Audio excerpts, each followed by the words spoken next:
જય દ્વારિકાધીશ, કેમ છો બધા? મજામાં અને મજામાં જશો તો તમારું સ્વાગત છે મારા વિડીયોમાં. તો ગાઈસ, હું આજે એપી છું. હું તમને ખુશખબર સંભળાવવાની હતી. અમે ને સગાઈમાં ગયા, સગાઈમાંથી ને પછી અમે રણુજા ગયા હતા. રણુજાનો બ્લોગ પણ મેં નાખ્યો હતો. ને પછી ત્યાંથી અમે રાત્રે ક્યાં ગયા તમને ખબર છે? જિગ્નેશ દાદાની કથા બેઠી હતી ને ત્યાં, અને ત્યાં મસ્ત મજાનો પ્રસાદ લીધો. અને મારા નસીબ થોડાક આમ જોવા જાય ને તો નહોતા સારા, એટલે હું પંડાલમાં અંદર જઈને શીખી ને આજે છે ને કથા સમાપ્ત થઈ ગઈ છે.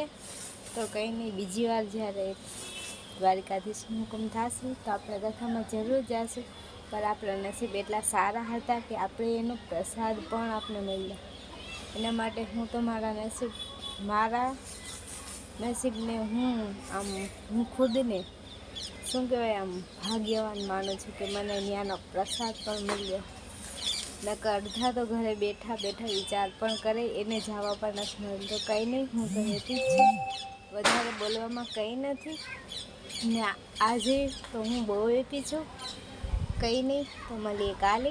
જય દ્વારિકાધીશ, રાધે રાધે. ને આ જુઓ,